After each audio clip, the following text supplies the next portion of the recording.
Bismillahirrahmanirrahim. Assalamualaikum warahmatullahi wabarakatuh. Perkenalkan, nama saya Nabila Abdurrahim Bayan. Mungkin sudah tidak asing lagi ya, alhamdulillah. Mudah-mudahan di pertemuan kali ini kita bisa menjelaskan sedikit tentang surat Al-Fatihah, di mana surat Al-Fatihah itu penting sekali, adalah salah satu rukun sholat. Ketika pembacaan surat Al-Fatihah kita kurang tepat dari segi makhraj, dari segi gunnahnya, madnya juga ketinggalan, maka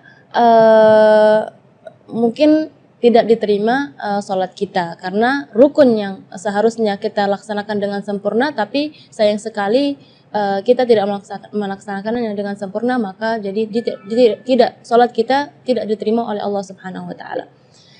Di pertemuan kali ini Nabila akan sedikit menjelaskan kesalahan-kesalahan yang sering terjadi saat kita membaca surat Al-Fatihah.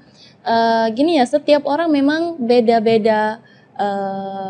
Yang bagusnya ada kelebihannya, memang ada kekurangannya, tapi dalam melafalkan huruf-huruf Al-Quran seharusnya kita 100% seperti bagaimana Rasulullah SAW membaca. Kalau kita lihat di surat Al-Fatihah, Kak Nabila akan membaca sedikit ya surat Al-Fatihah, nanti satu persatu ayat kita akan merincikan kesalahan yang sering terjadi ketika melafalkan ayat-ayat atau huruf-huruf di surat Al-Fatihah.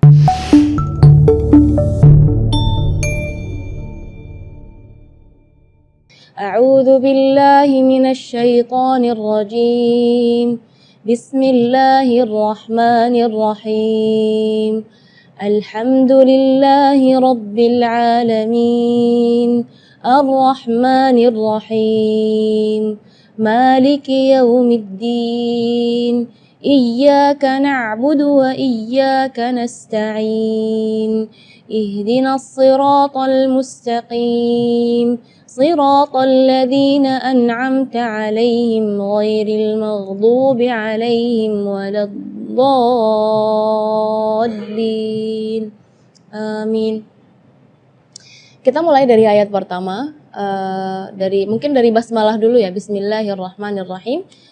Dalam basmalah tersebut yang perlu kita perhatikan adalah mad-madnya. Jadi secara umum mad tabi'i itu 2 harakat. Jadi kita tidak boleh lebih dari itu. Contoh misalnya Bismillahirrahmanirrahim. Ini nada ini atau irama ini yang sudah familiar di Indonesia, justru di situ ada kesalahan. Kesalahannya di mana?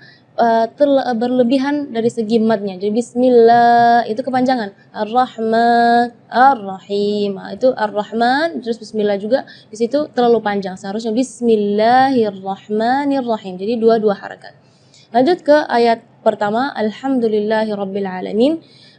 Di ayat yang pertama ini Kak Nabila ingin menekankan huruf-huruf yang sukun seharusnya tidak kita berikan qalqalah. Misalnya alhamdu, jangan ala. Nah, di situ seringkali karena bila melihat huruf-huruf yang seharusnya sukun, yang tidak ada qalqalahnya, malah diberi qalqalah atau dipaksa untuk dia memberi harakat. Jadi alhamdu. Contoh juga di ayat nanti yang ayat 6 ya kalau nggak salah, ana siratal ladzina an'amta. Itu sering kali huruf-huruf lam, nun atau ama ya, itu tidak boleh menggetarkan atau diberi qalqalah, karena huruf qalqalah ada 5, qaf, ta, ba, jim, dal. Ya, selain 5 huruf tersebut maka tidak boleh kita qalqalah ya. Jadi alhamdulillahi rabbil alamin. Terus ayat berikutnya Ar-Rahmanir Rahim, sama seperti surat di basmalah tadi, tidak boleh lebih madnya dari 2 harakat. Ar-Rahmanir Rahim itu tidak boleh. Ar-Rahmanir Rahim. Terus yang berikutnya Maliki Yaumiddin, biasanya di ayat tersebut tidak ada salah, tapi Kak Nabila di sini ingin menekankan kasrah di kalimat Maliki. Itu kadang-kadang ketinggalan karena pengen buru-buru saat membaca Al-Fatihah dalam sholat, jadi Maliki Yaumiddin kedengarannya sukun. Maka ketika kita membaca Maliki, kita perhatikan kaf kasrah di huruf kaf, harus kasrah yang sempurna. Maliki Yaumiddin. Terus Iyyaka na'budu wa iyyaka nasta'in. Di sini adalah tasydid di huruf ya di kalimat iyyaka, maupun yang pertama ataupun yang kedua, karena salah satu ulama mengatakan kalau seandainya satu tasydid pun dalam surat Al-Fatihah ketinggalan, itu maka bacaan Fatihahnya tidak sah, berarti salat kita juga tidak sah. Jadi kita perlu di sini menekankan tasydidnya pun harus kita perhatikan. Sampai subhanallah ulama menghitung tasydid dalam surat Al-Fatihah itu adalah 14 tasydid dalam surat Al-Fatihah. Iyyaka, jadi tekanan. Iya, dengan iyyaka. Kalau iyyaka berarti tidak ada tasydidnya. Jadi iyyaka na'budu wa iyyaka nasta'in. Setelahnya adalah ayat ihdinas siratal mustaqim.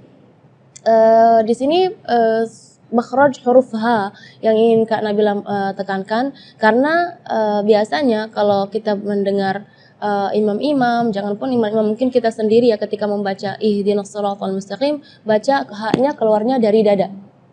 Ya, itu tidak boleh, itu keluarnya dari dada. Sedangkan makhraj huruf H itu adalah dari tenggorokan. Jadi keluarnya tipis karena H itu termasuk huruf di antara 28 huruf hijaiyah yang paling lemah adalah huruf H. Maka kita jangan berlebihan supaya huruf H itu jelas jadi kita gitu, enggak. Jadi ihdinas siratal mustaqim. Ayat berikutnya atau ayat terakhir, siratal ladzina an'amta 'alaihim ghairil maghdubi 'alaihim waladdallin. Di ayat ini yang pertama di makhraj huruf ghain ya, ghairil maghdubi ya, perlu diperhatikan bukan G, bukan huruf G ya, bukan ga, tapi gha. Jadi kalau ga itu dia makhrajnya dari lidah. Ya, tapi kalau huruf ghain itu dari bagian tenggorokan ya. Jadi gha. Dan huruf ghain ini memang termasuk huruf yang tidak ada dalam bahasa Indonesia, tapi karena insya Allah muslimah di sini lebih semangat untuk belajar mengaji, jadi harus melafalan huruf ghainnya lebih bagus. Huruf yang terakhir yang perlu diperhatikan di ayat terakhir adalah huruf dhad ya. Huruf dhad itu memang termasuk huruf bagi orang Arab pun sulit untuk dilafal, apalagi orang Indonesia, tapi itu bukan alasan untuk kita tidak belajar memperbaiki makhraj kita. Waladh ya, huruf dhad itu keluarnya dari pinggir lidah maupun yang kanan ataupun yang kiri atau dua-duanya. Dan memang ada yang mengatakan bahwa Rasulullah Shallallahu Alaihi Wasallam satu-satunya yang bisa melafalkan huruf dhad dengan baik. Itu bukan berarti kita tidak bisa, maka kita harus berusaha ya untuk melafalan kita, huruf-huruf kita sama seperti Rasulullah Shallallahu Alaihi Wasallam. Di kalimat ini juga waladdallin yang perlu diperhatikan adalah madnya juga. Mad di situ kita harus panjang membacanya 6 harakat, karena di situ hukumnya mad lazim kalimi mutsaqqal.